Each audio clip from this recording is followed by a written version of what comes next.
Hello, my noble band of outlaws. Outlaw Samurai coming at you live with a video.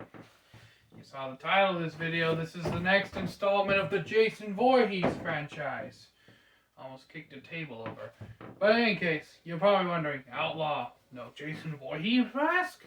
Well, that's simply because I put it down. Now I can't find it. But in any case, we are going to be discussing this Jason. Yes, the zombified Jason. Now, in terms of how I would fight zombie Jason, I pretty much gave a fairly large assessment of how I would fight final human Jason last time. But this Jason is a little bit different. It has supernatural abilities. Now, there's something that we must cover. Jason is not your stereotypical undead or zombie. This version of Jason Voorhees is actually what is referred to as a revenant undead. And that is basically an undead that retains all of its earthly memories, emotions, and feelings. However, while Jason now physically cannot feel pain at all, as showcased when he became a revenant undead, gunfire no longer had any means of stopping him. He was basically a force of nature.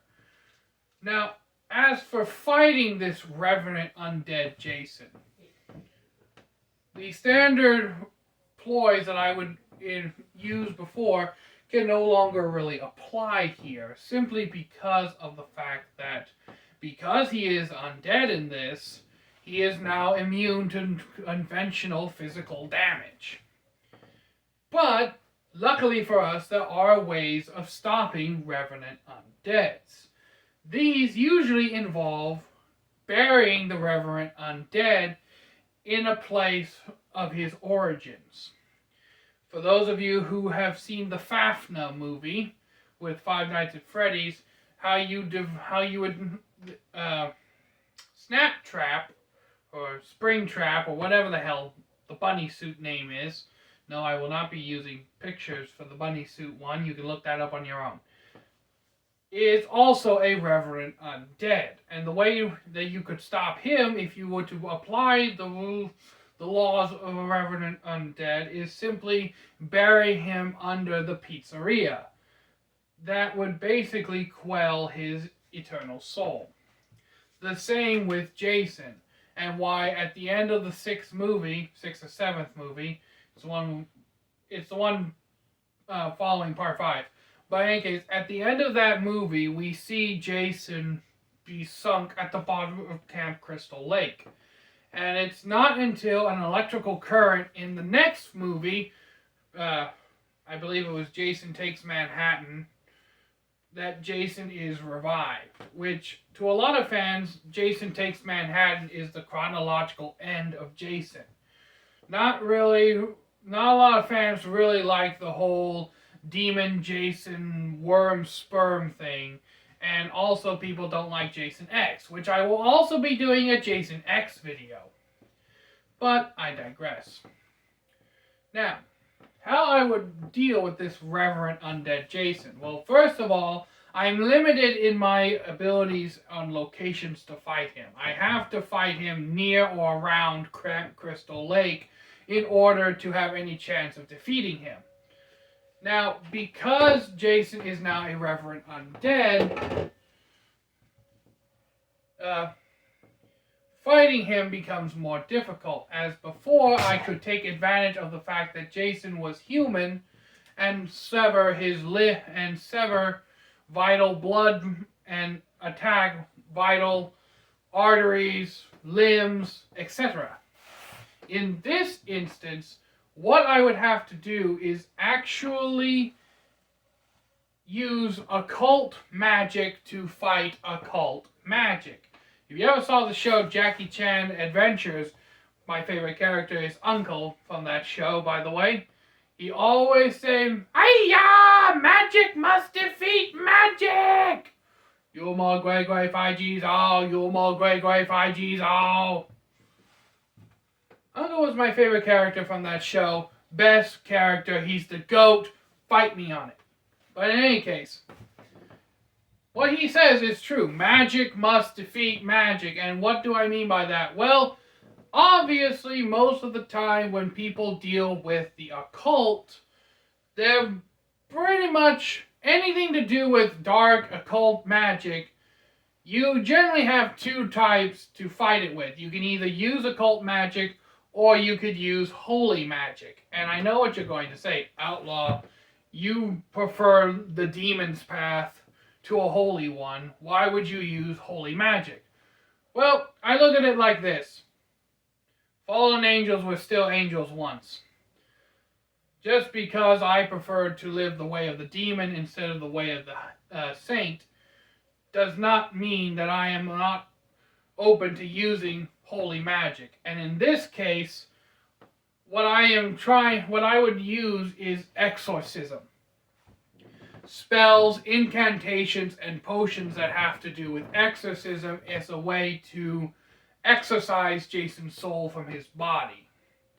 Now, if I'm not able to do this with the Reverend Undead Jason, then I have a backup plan, and that would be to actually use a holy weapon. Now, I know what you're probably thinking, Outlaw, you have to get one of those made in a monastery. No. Okay? There is a difference between the stereotypical holy weapon we see in shows where they have to be made in a monastery and what would be in real life. In real life, any blacksmith can forge a blade, and then if it's given to a church or man of the cloth, once he has sanctified the blade, once he has blessed it, basically baptizing it, it then becomes a holy weapon. This is what I would end up doing with my sword if I was going to fight Jason. Now keep in mind that just because I now have a holy weapon, this does not mean that I will have a chance of killing Jason in this form, because he is practically immortal. The only way to truly destroy Jason while he is the Reverend Undead would be a complete and total incineration of his body to where not even a molecule is left from him to regenerate. It doesn't matter how strong the soul is. A Reverend Undead cannot change bodies. Now, the way they explain... Now, I don't remember how they explained it with the whole Jason goes to hell thing. But Jason basically comes back as this parasitic demon thing until he eventually finds the last living descendant of his bloodline and comes back, and then is end up dragged back to hell anyways with a magic dagger. I really think that movie was just kind of, fuck it, we're going full into the occult shit with this. But no, Reverend Undead Jason, again, this one here. The best means of defeat I could possibly see is similar to the first movie, but with a few very big alterations.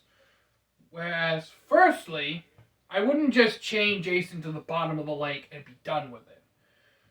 What I would attempt to do is, like I've said before, I would simply attempt, and I do mean attempt in this case, attempt to sever Jason's limbs. Now, there are two things working in my favor with this. One, his flesh is necrotic and decomposing, and two, his bones are dried and fragile. So, de-limbing Jason, as I would have to say, would be far more easy in his reverent dead state.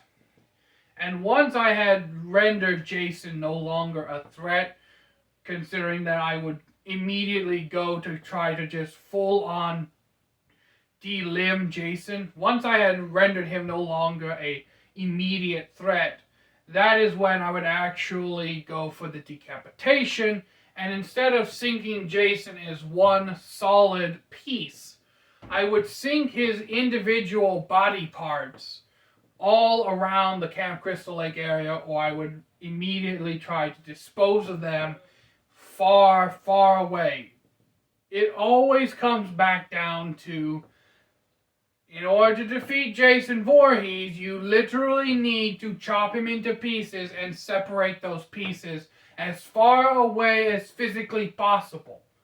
Because up until he gets that demon form with the whole, like, sperm slug thing, that's the best way I can explain what that form is. Up until he gets that form, he's still technically just an overpowered zombie. So, you cut off a zombie's head, it can't be reattached. You cut off Jason Voorhees' head, cannot be reattached.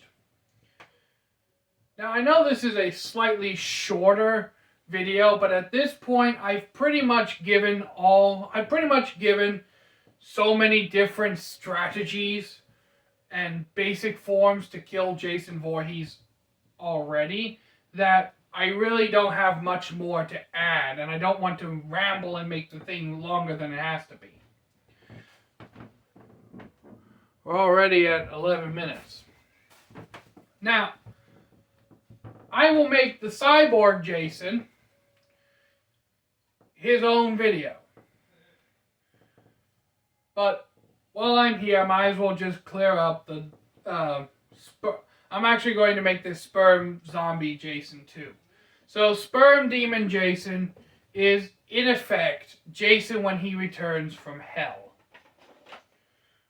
I don't remember exactly how he was sent to hell, but he was sent to hell. But he basically died in Jason Takes Manhattan, and then got revived for like the ninth. Then got revived in the 9th movie, and then the 11th was Jason X or some shit. I don't know. The 8th movie, fuck it. But in any case, this one is Jason Goes to Hell. Jason in this sperm form comes back from the depths of hell, but as a basically sperm slug demon who takes over people's bodies. Now, while he is in control of these bodies are slowly dying. And you may be wondering, well, Outlaw, don't you just have to keep Jason contained until that body eventually dies? You would think that, but no. He's capable of living at least a short while outside of a body. And what Jason is searching for is the last living descendants of his bloodline so that he can be reborn in the human world. Eventually, no longer making him a reverent undead. Hence why Cyborg Jason is not actually undead. Cyborg Jason is the reborn Jason. I want to say the reborn Jason after the whole, like, demon thing. But that version also gets sent to hell. So, Cyborg Jason is kind of its own thing.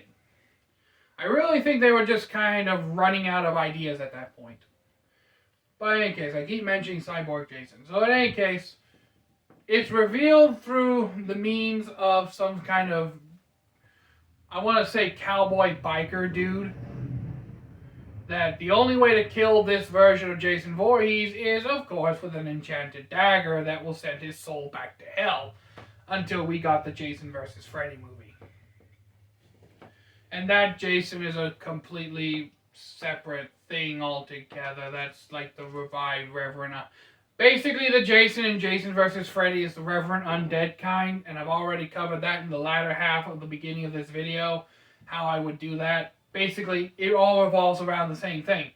Making Jason a non-lethal threat, if only for a short time, and then getting rid of his body parts so that he can't reform. Now, as we continue onwards, as stated, the only way to kill this Jason is with the enchanted dagger. So how would I fight this Jason? Well, obviously, the biggest threat to me in this case is Jason taking over my own body. So instead of direct confrontation with Jason Voorhees, at least in his demon form, I would attempt to capture him and see if just prolonged exposure outside of a human body would do it. Or I would try to find the cowboy biker dude and get the enchanted dagger myself. But I do remember that the enchanted dagger can only be used by a Voorhees to kill Jason. So I would actually team up with the main characters in an attempt to corner Jason and then kill him. Of course, Jason also gets dragged down to hell, so at the end of the movie, Jason Goes to Hell, I really can't offer how I would fight, simply because in that movie, the fact that Jason has very strict parameters in terms of how he can be defeated this time around, and with the fact that even if I was to kill the physical bodies he'd inhabit, he could just leave those bodies and I would just be left with a stack of useless corpses, really makes it kind of impossible for me to single-handedly fight Jason in this scenario. I would definitely have to team up with the other members of the main cast of that movie if I was going to defeat Jason.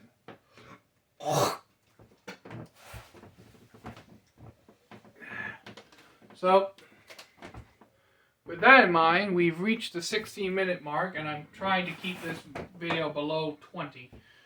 So until next time, my noble band of outlaws, Outlaw Samurai tells all y'all be crazy rednecks, be safe and use your weapons, and if there's anything about Jason Lives, keep in mind that Jason Lives and Jason Takes Manhattan, I've lumped those two Jasons together because they are, in effect, the same Jason. They're both reverent undead Jasons. And I'm pretty sure I'm missing the one about the girl with the telekinesis. Okay? Again, that would be a reverent undead Jason as well, so I'm not including him. I'm lumping all the reverent undead Jasons together into one version of himself. Just like I had to separate the demon version and Jason X. So until next time, my noble band of outlaws, Outlaw Samurai tells all y'all, be crazy rednecks, be safe using your weapons, and anything that you think I didn't cover, or any battle plans that you might have to fight Jason Voorhees, leave it down in the comments below. I may also do more videos on fighting other horror movie monsters and slasher villains. So until next time, I'm out. Peace.